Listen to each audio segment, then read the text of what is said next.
Shalom sahabat wanita yang terkasih dalam Tuhan. Salam sejahtera untuk kita semua.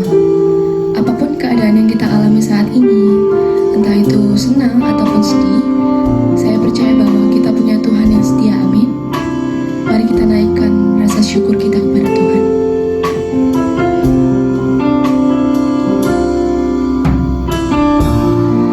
Dengan apa ku membalas kasih yang ku terima darimu? Dengan apa ku membalas cintamu? Oh Yesusku, ku mau selalu bersyukur, selalu bersyukur. Kau Tuhan yang setia, yang selalu menopang. Ku mau selalu bersyukur, selalu bersyukur.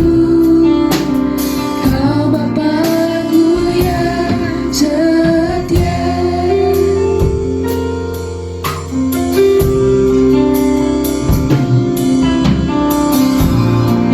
Dengan apa ku membalas kasih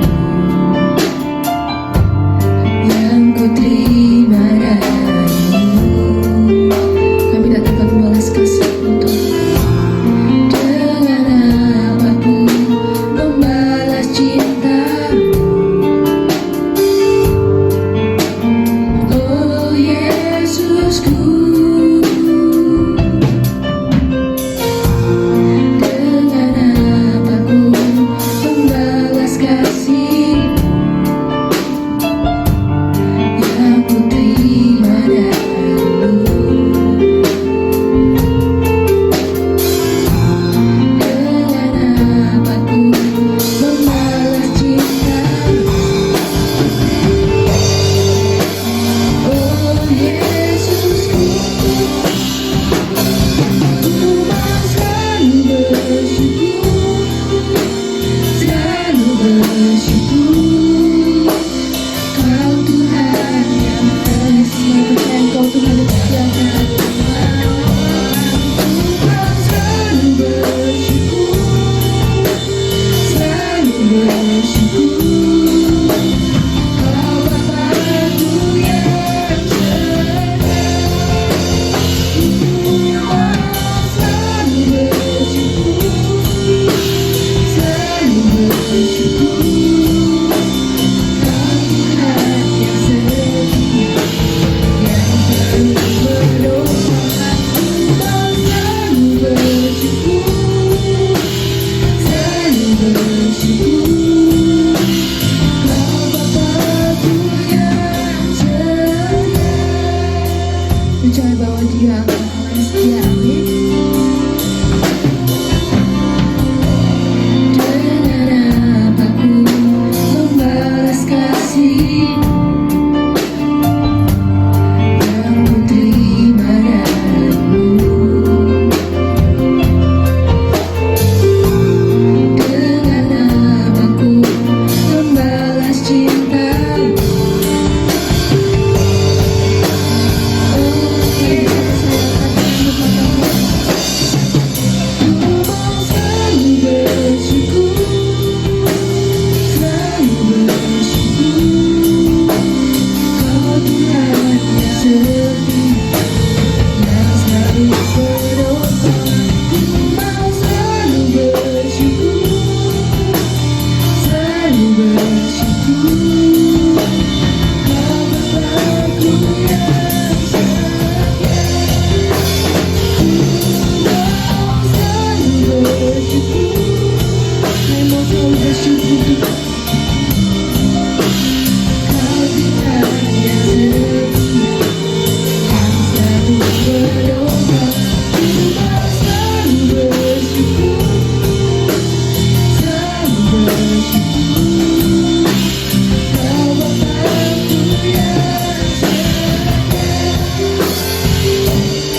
setia Tuhan. Kau tak pernah meninggalkan kami. Kau selalu menopang setiap hidup kami Tuhan. Terima kasih Tuhan, terima kasih. Terimalah segala pujian dan penyembahan kami Tuhan. Dan bila mana sebentar kami akan mendengarkan sebagian dari firman-Mu, berbicaralah bagi setiap kami Tuhan, agar firman yang telah disampaikan dapat kami terapkan Tuhan dalam kehidupan kami sehari-hari Tuhan, dan dapat menjadi berkat maupun terang bagi sama. Terima kasih Tuhan, terima kasih. Hanya di dalam nama Tuhan Yesus Kristus kami telah berdoa dan mengucap syukur. Haleluya, amin. Shalom sahabat wanita, senang sekali kita bisa berjumpa bersama-sama dalam fellowship wanita ini. Beberapa minggu ini kita belajar tentang orang-orang yang gagal mewariskan imannya kepada anak-anaknya. Imam Eli, dia gagal mewariskan karena dia tidak memberi teladan kepada anak-anaknya. Di dalam dia menjalankan tugasnya melayani Tuhan, dia memberikan teladan yang sangat tidak baik. Dia loba, ya, tamak, ya. Daging yang harus dipersembahkan kepada Tuhan dia ambil banyak-banyak karena dia suka makan. Nah, akibatnya apa? Akibatnya anaknya meniru, begitu ya, belum dipersembahkan dia sudah ambil. Nah, minggu lalu kita belajar tentang Samuel yang gagal mewariskan iman kepada anak-anaknya karena dia sibuk sebagai hakim. Dia harus berkeliling karena dia menjadi hakim di 3 kota, ya, di Betel, di Gilgal, dan di Mispa. Walaupun pada akhirnya dia pulang karena rumahnya di Rama. Ini cukup menyita waktu sehingga kurang, ya, waktu untuk anak-anak. Anak-anak tidak hidup seperti dia, dan ini membuat orang-orang Yahudi meminta seorang raja seperti negara-negara lain, begitu ya. Sebelumnya kan mereka dipimpin oleh Tuhan sendiri lewat hakim, ya. Tapi karena anak-anak Samuel tidak hidup seperti bapaknya, mereka mengejar suap, mereka memutarbalikkan fakta. Itu membuat orang-orang menolak anak-anak Samuel menjadi hakim dan meminta sebagai raja. Padahal Samuel ini seorang yang dipakai Tuhan hebat sekali, ya. Dia mengurapi 2 raja sekaligus, raja pertama Saul dan raja yang kedua Daud, tetapi berakhir dengan tragis, ya, anak-anaknya seperti itu. Nah, apakah sibuk itu salah, ya?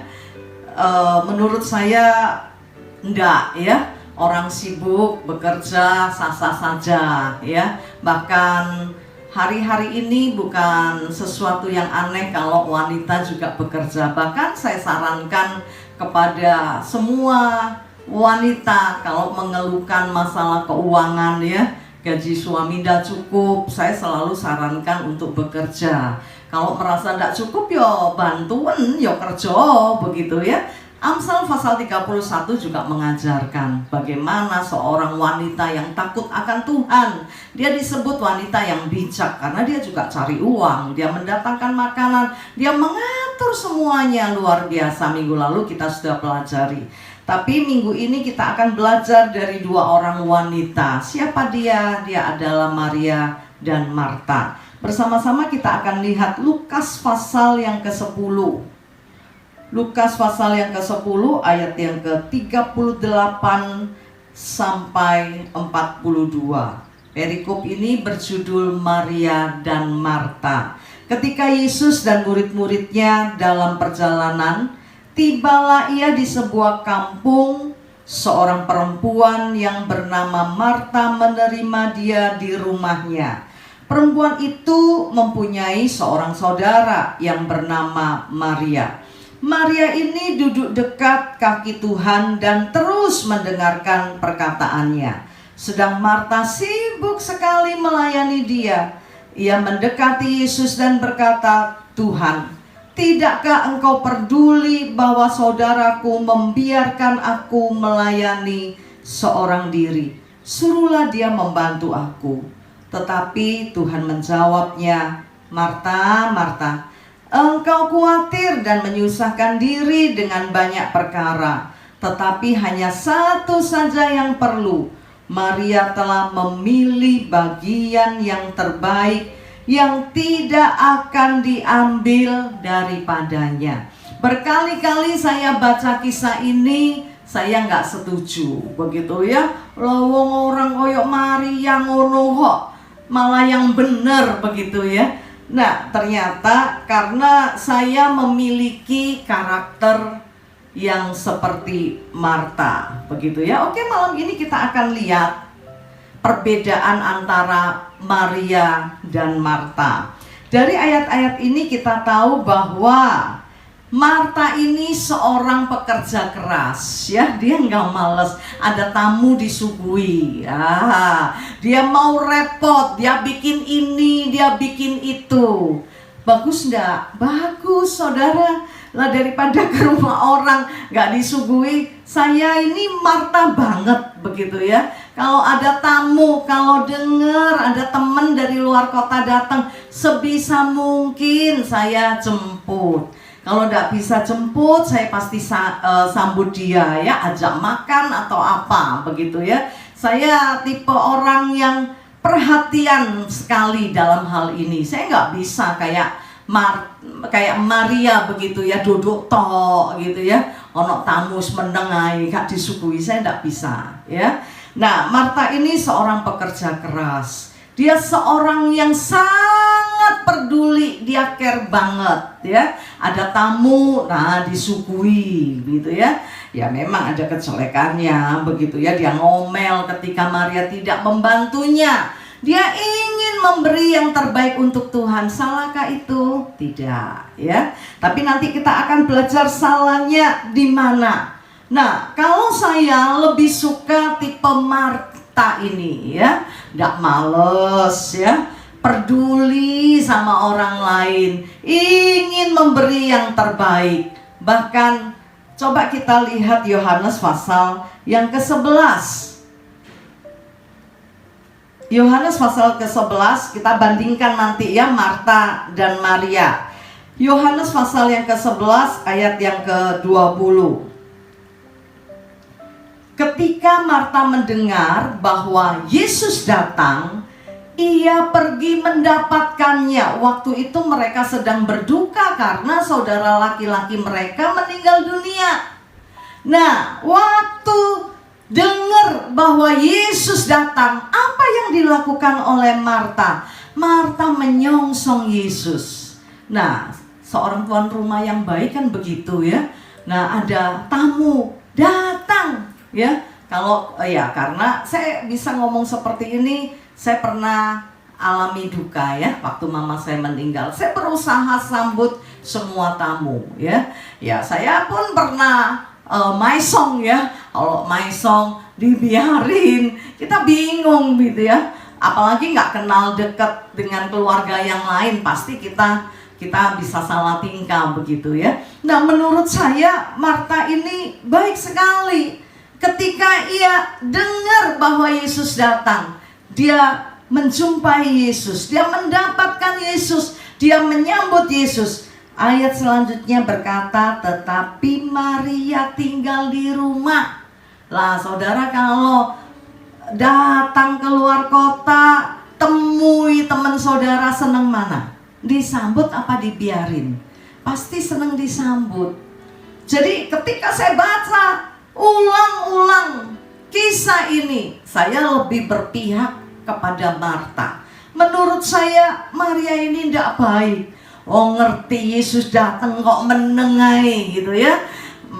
Marta tinggalkan rumah, dia mendapatkan Yesus, dia menyambut Yesus. Begitu juga ketika Yesus datang, dia berusaha untuk menyambut Tuhan, melayani Tuhan dengan memberikan makanan yang terbaik gitu ya. Mungkin ruweput karena dadakan begitu. Oh ya, Tuhan tak bikin no ini, Tuhan tak bikin no ini gitu ya. Saya kalau dapat tamu seperti itu gitu ya, bingung mau ditraktir di mana. Kalaupun di rumah ada tamu begitu, mau kasih makan apa, saya selalu pikirkan itu. Nah, tapi Maria tidak begitu. Coba kita lihat apa yang dilakukan oleh Maria. Nah, dalam Lukas pasal yang ke-10 tadi dikatakan ketika Yesus datang, Lukas pasal yang ke-10 ayat yang ke-38, ketika Yesus datang di rumah Marta, ya, di rumah Marta.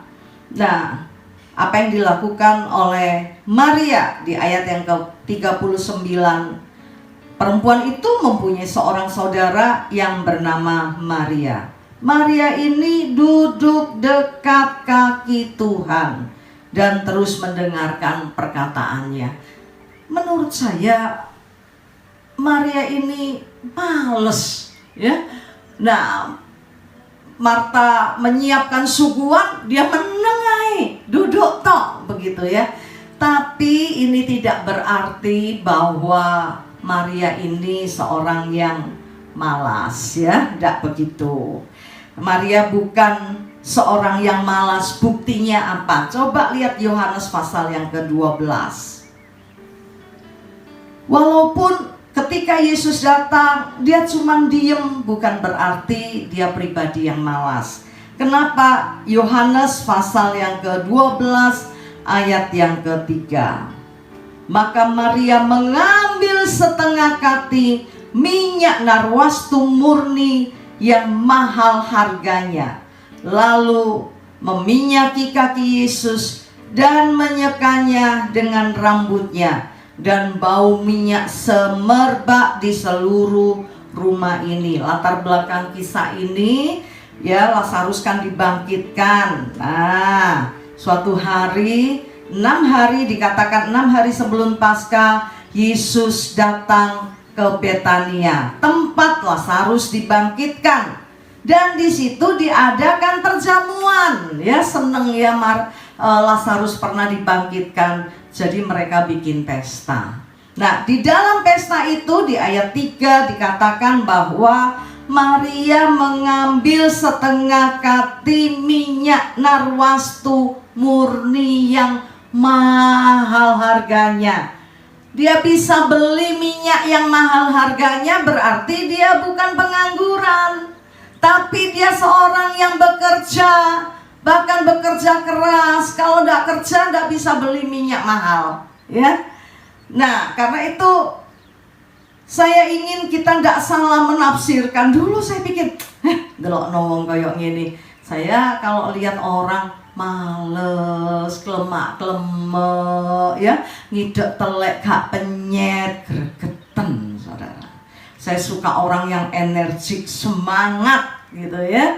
Tapi bukan berarti orang yang klemak-klemek begini ini orang yang malas, bukan, ya. Orang itu tipenya macem-macem.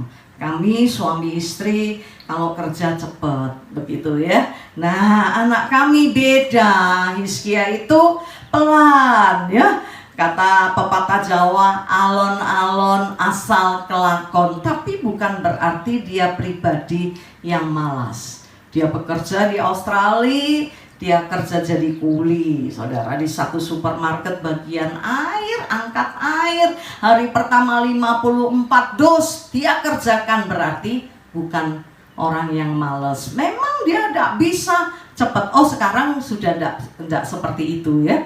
Ketika saya datang menjenguk dia sudah berubah. Melakukannya cepat. Sampai saya bilang, nyo, eleng nyo, sikilmu dawa, langkahmu panjang, mami gundek, langkahnya pendek, gak menggos-menggos sampean, gak nutut, dia jualan, dan saya jalan. Lalu dia bilang, maaf mi, Hizkia lupa. Hizkia sekarang sudah kayak orang Australia, kayak bule, jalannya cepet, gak kayak di Indonesia.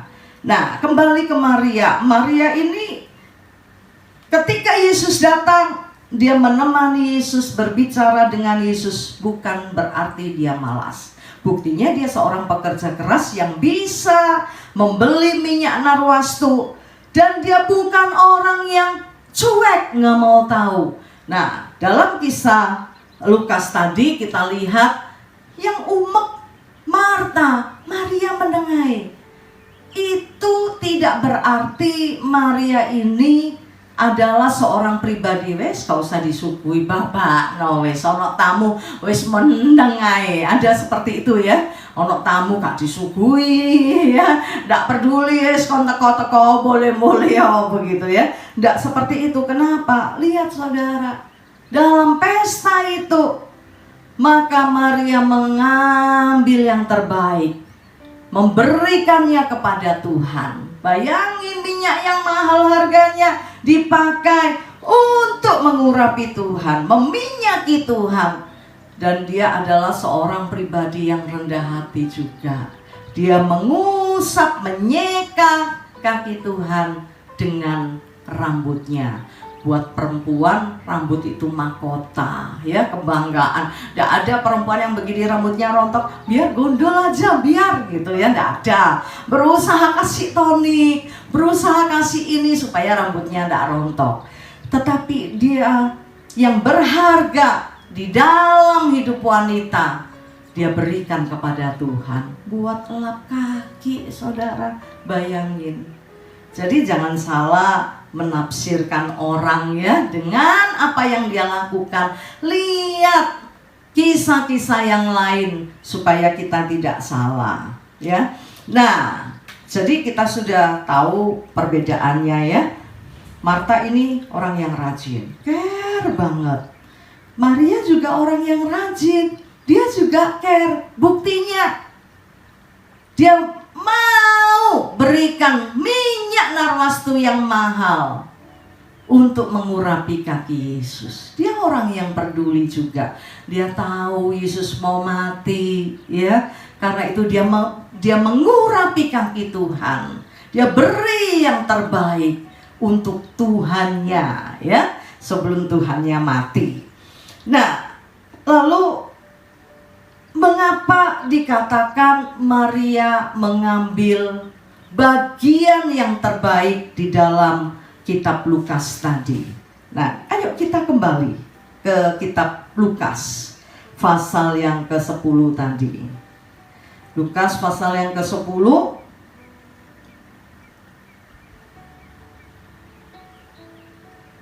sekali lagi saya ingin baca kisah ini ya. Kita tahu bahwa suatu hari di dalam perjalanan Tuhan sampai di sebuah kampung dan dia mampir ke rumah Marta, ya. Marta menerima dia. Nah, kira-kira menurut sahabat wanita, ngapain sih Tuhan mampir ke rumah Marta? Apakah Tuhan lapar, butuh snack, butuh makanan? Enggak. Tuhan pengen ngobrol dengan mereka berdua karena mereka ini sahabatnya Tuhan, ya. Nah, disinilah letak kesalahan Marta dan disinilah sikap bijaksana Maria. Maria ngerti Tuhan ini datang pengen ngobrol. Saudara bayangin kalau dua orang saudara ini semua umek, ya. Jadi begitu Tuhan datang, oh mari silakan masuk. Sek ya, aku siapin minum. Marta bilang begitu, Maria juga sek ya, aku bikin kue. Dua-dua umek. Kira-kira apa yang dilakukan Tuhan Yesus? Iso mole. Dia datang untuk berbicara kepada kedua saudara ini. Dia pengen ngajar mereka, pengen sharing. Tapi Marta tidak ngerti. Hanya Maria yang bisa menangkap, ya, isi hati Tuhan. Karena itu ketika saudara perempuannya umek, dia tidak ikut umek, saudara. Dia duduk mendengarkan apa yang dikatakan oleh Yesus. Nah, apa yang bisa kita pelajari dari kisah ini? Sahabat wanita yang dikasihi Tuhan, dalam hidup ini ada yang namanya prioritas. Apa itu prioritas? Prioritas adalah yang didahulukan, yang diutamakan. Itu namanya prioritas. Di dalam kisah ini, ketika Yesus datang, Maria tahu yang harus dia dulukan mana, yang harus dia utamakan apa. Yesus datang untuk ngobrol. Karena itu, ini yang dia lakukan, dia duduk diam. Nah, Marta tidak seperti itu ya. Maria duduk diam sampai selesai Yesus ngomong. Coba lihat ayat 39. Perempuan itu mempunyai seorang saudara yang bernama Maria. Maria ini duduk dekat kaki Tuhan dan terus mendengarkan perkataannya. Jadi dia dengerin Tuhan sampai Tuhan selesai ngomong. Dia tahu apa yang harus didulukan, apa yang harus diutamakan, apa yang harus dilakukan. Sedangkan Marta tidak seperti itu. Perhatikan ya, kata terus mendengarkan, dan Maria ini duduk dekat kaki Tuhan dan terus mendengarkan perkataannya. Berarti tadinya Marta juga dengarkan, tapi tidak sampai selesai ngrungokno. Oh iya, sik ya, aku ambil suguhan. Nah, tapi ambil suguhannya kesuwen, ya, gak balik-balik, malah ngamuk sama Maria. Oh, gak mbok ewangi Tuhan, kamu kok diem aja? Marta ndak ngerti prioritas. Untung Tuhan ndak bilang, aku datang bukan minta makan ya Dul, aku pengen ngobrol sama kalian. Untung Tuhan ndak marah, ndak ngomong gitu. Kalau saya, sing genah, aku mulai lo ya, aku datang pengen ketemu kamu lah, kok umek kae, tak cancang kok. Jadi di sini letak kesalahan. Kembali kepada kesibukan. Tidak ada orang tidak sibuk. Jangankan perempuan yang bekerja, perempuan yang tidak bekerja, kalau mau nuruti sibuk banyak.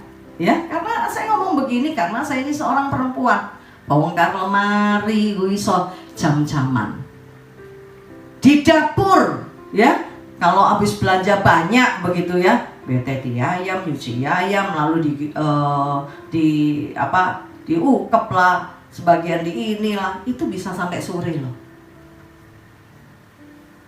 Belum yang lain-lain. Kalau nuruti sibuk, ya umek hal-hal seperti itu. Tapi sebagai wanita saya tahu yang namanya prioritas. Apa yang harus saya dulukan, ya? Oke, itu memang penting. Tapi saya tidak lupa ada suami. Nah, waktu anak saya masih kecil, ya sebelum dia sudah besar pun, sebelum dia berangkat ke Australia, saya tidak lupa siapin sarapan pagi. Kalau nurut sibuk, ya, nge-gym pagi-pagi enak, seger. Tapi saya nggak bisa lakukan itu.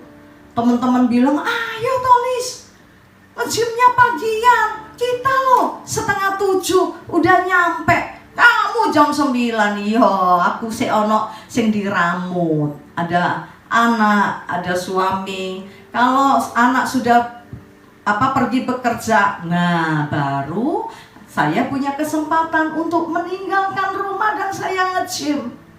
Jadi sebagai wanita kita perlu tahu prioritas, ya. Selain bekerja, ada yang lain yang harus kita lakukan. Bekerja tidak salah, saudara. Nuruti kerjaan ya gak ono entei. Tapi kalau kita tahu prioritas di kantor, prioritasnya apa? Bekerja, ya. Ojo telepon, ojo main game. Saya pernah marah sama guru sekolah minggu. Suatu hari nggak tahu apa ya, saya lupa. Pokoknya mereka ada di gereja. Nah, ketua sekolah minggu saya tegur, hari-hari ini gak kerja lah.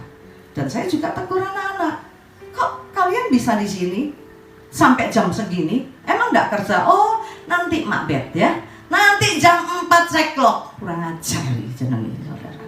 iki mangan balung, dibayar, ndak tahu tanggung jawab, mek menting no ceklok, saudara. Ini ndak tahu prioritas. Kita harus tahu prioritas di kantor, kerja. Lah, ketika kita pulang, ingat, engkau bukan pekerja lagi, engkau bukan wanita karir lagi, ya, gelarmu wes ganti, saudara. NY, ya, NY itu perempuan kalau kawin dapat gelar NY, ya, yo nyapu, yo nyetrika, yo nyuci, begitu. Nah, ini yo kerjono, saudara. Selain itu, ingat, engkau adalah statusmu adalah istri. Berarti ada tanggung jawab terhadap suami. Sak repot-repote. Perhatikan suami. Oh coba jarno, oh gak apa-apa wis poma kok. Mangan-mangan dewe, sembarang dewe. Oh, suamiku ini pengertian. Dia bisa ngerti, dia bisa kupas buah sendiri, dia bisa makan sendiri. Saya kalau ndak kepepet, saya selalu temani. Walaupun saya puasa, saya tetap ada di meja makan. Tapi Kak Melo ngincipi loh. Nah, terus suami, anak nggak puasa. Ya, kita punya hari sendiri-sendiri, ya. Kalau Bapak Gembala puasanya Sabtu dulu ya, sekarang wis dipodhokno ae begitu ya. Sabtu, saya Jumat begitu ya. Lah nek Jumat aku yo longgo nang meja mangan. Menemani mereka, mek longgo tok sama melayani mereka, gak melok mangan. Nah, anak saya pelayanan dengan saya harusnya sama. Tapi waktu kecil dia lucu sekali. Ketika saya latih dia puasa, dia bilang begini, Mami, Hizkia ini kalau puasa otaknya ndak bisa kerja. Jadi kayak so mikir karena luwe. Anakku gitu yang mangan. Jadi gini aja Mami, puasanya Hizkia ndak pagi. Itu waktu dia masih SD ya. Puasanya Hizkia pulang sekolah. Dia puasa, malam dia nggak makan. Besok baru dia makan. Yo sakarepmu yo, ya. Puasa kan gak ono aturan nih jam piro sampai jam piro. Dia mau balik seperti itu ya ndak apa-apa gitu ya. Jadi kalau Jumat dia nggak makan siang, dia nggak makan malam. Besok Sabtu dia baru makan. Nah, tapi saya tetap ada di meja makan, saudara. Ya. Nah, karena saya tahu prioritas, saya harus perhatikan. Saya punya tanggung jawab, saya harus melayani anak dan suami saya. Kalau ngomong capek-capek, tapi kalau engkau tahu prioritas, ya. Nah, lebih mana yang lebih kau utamakan, turu atau tetap memperhatikan suami dan anak-anakmu? Kenapa saya bilang turu atau biasanya ya? Bukan biasanya juga, teman saya ketika dia baru bekerja, dia pulang kerja capek kan, dia tidur.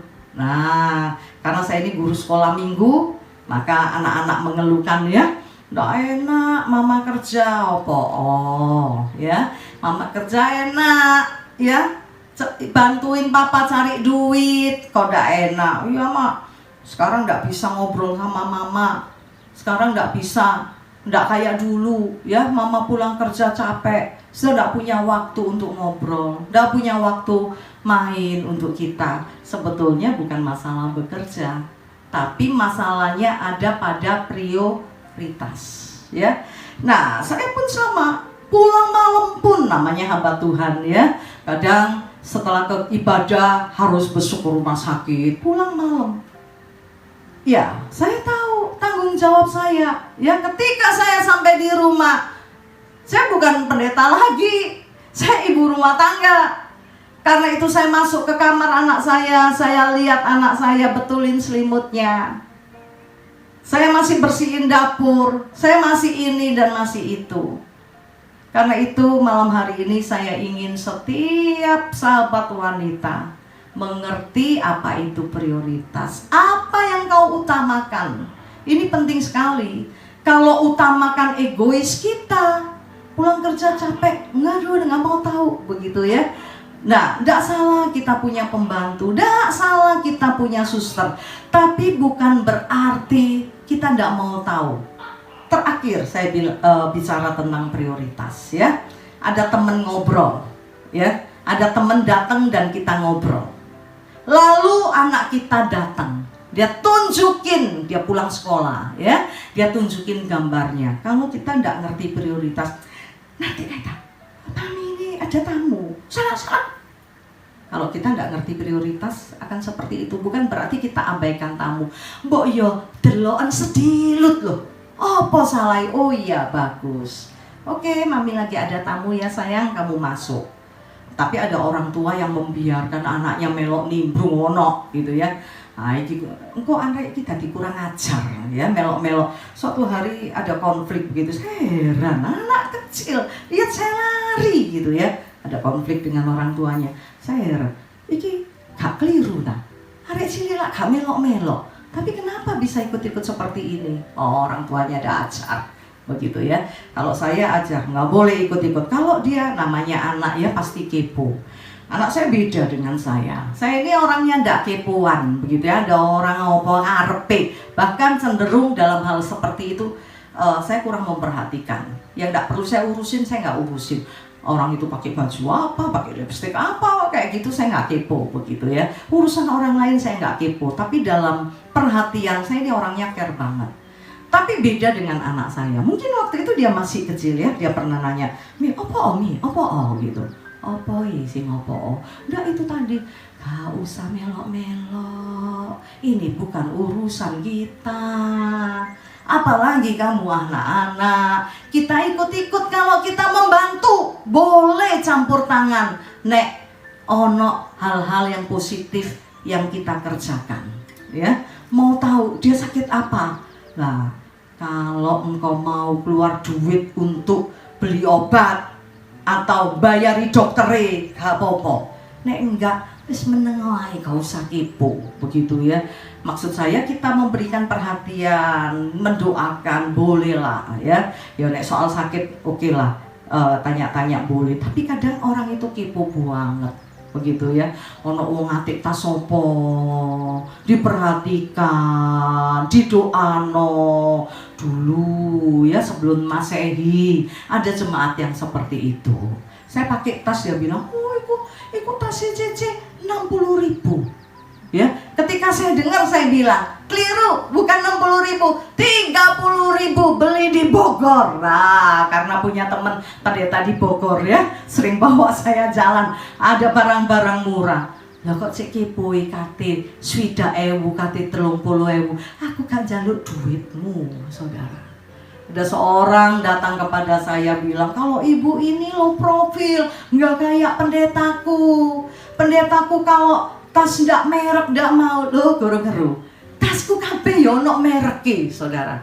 Masih yo mereke kapasan, tetep ono lho, saudara. Gak ono tas sing gak ono mereke iku gak ono. Ya cuk aja. Merek maksudnya barang-barang branded, barang-barang mahal. Oke. Malam hari ini yang ingin saya sampaikan, saya berdoa supaya semua sahabat wanita memiliki hati yang bijaksana, tahu prioritas dalam segala situasi, tahu apa yang terpenting, apa yang harus dilakukan, apa yang harus didahulukan. Saya percaya kalau kita menjadi wanita seperti ini, semua akan aman-aman saja. Nah, ya tadi udah bilang yang terakhir, ini yang paling akhir ya. Nah, di dalam kita mendidik anak-anak kita ada dua faham ya. Anak kalau terlalu diperhatikan nanti tidak bisa apa-apa. Siapa bilang ya? Lebih baik jarno wayahe dhek mangan kita turu babakno. Engko dhek pinter kok iso masak-masak dhewe. Ngawur, Saudara. Tidak seperti itu. Kita bisa didik anak kita. Anak saya walaupun laki bisa masak. Kenapa? Loh yo tak ajari ya. Kalau libur ayo masak sama mami yo gitu ya. Nah caranya kayak gini, bikin ini, kasih bumbu ini, ngulek sambal deh yo iso. Kenapa saya ajar anak saya masak?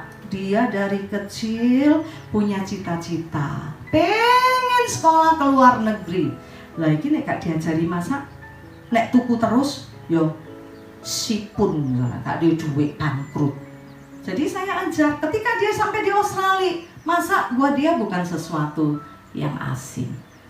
Saya ajar anak saya mandiri, bersihin kamar sendiri walaupun ada pembantu. Kenapa? Mosok kok sekolah nang Amerika nggawa babu. Ya. Saya ngomong sama dia, "Lah mosok besok Mbah mbok gawa yo? Iya nek Mbah sik urip, nek Mbah mati terus opo? Sing ngresiki tempat tidurmu, ayo dibersihkan sendiri." Saya didik dia mandiri. Supaya apa? Bukan saya kejam anak mek situ. Ya toh?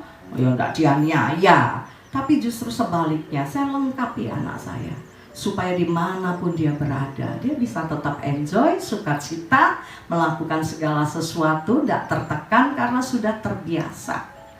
Malam hari ini, biar doa kita kepada Tuhan, minta hati yang bijaksana. Mari kita berdoa. Saya minta kunci D. Ajar kami Bapa menghitung hari-hari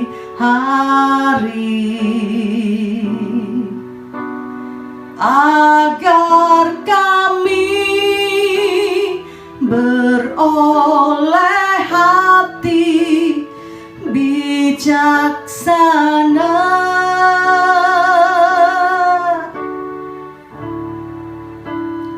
Ajar kami Tuhan hidup dalam jalan-Mu agar semua rencana-Mu digenapi. Sahabat wanita yang dikasihi Tuhan, Tuhan punya rencana yang luar biasa di dalam hidup setiap kita para wanita. Dia ciptakan kita spesial, Dia rancangkan semua yang baik. Firman Tuhan berkata, "Aku memikir-mikirkan kamu. Aku memikirkan rancangan yang baik yang ada di dalamku mengenai kamu." Tapi kenapa itu tidak terjadi dalam hidup kita? Anak kita berontak, anak kita menjadi pribadi yang tidak baik seperti anak-anak Imam Eli dan Samuel. Karena kesalahan yang kita lakukan. Karena itu sekali lagi, mari kita angkat tangan kita ke surga. Kita minta Tuhan memberi kita hati yang bijaksana. Haleluya. Ajar kami Tuhan menghitung hari-hari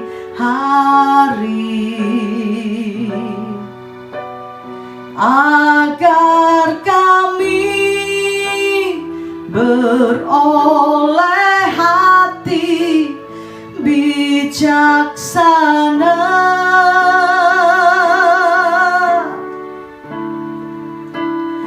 Ajar kami Bapa hidup dalam jalan-Mu agar semua rencana-Mu digenapi. Kami serahkan semua sahabat wanita ke dalam tangan-Mu. Tuhan menolong kami, memberikan kami hati yang bijaksana. Roh Kudus yang Kau anugerahkan kepada kami, biar Roh Kudus yang memegang tangan kami, Roh Kudus yang menuntun kami ke jalan yang harus kami tempuh. Biar kami tidak berjalan menurut kehendak kami sendiri, tetapi kami peka dengan suara Roh Kudus dan menuruti tuntunan Roh Kudus dalam segala hal. Dalam mendidik anak, dalam bekerja, dalam rumah tangga. Roh Kudus yang menolong kami, memimpin kami. Terima kasih buat malam hari ini. Kami boleh datang kepada Tuhan, membawa pujian kami. Kami bersyukur kami punya Bapa yang baik.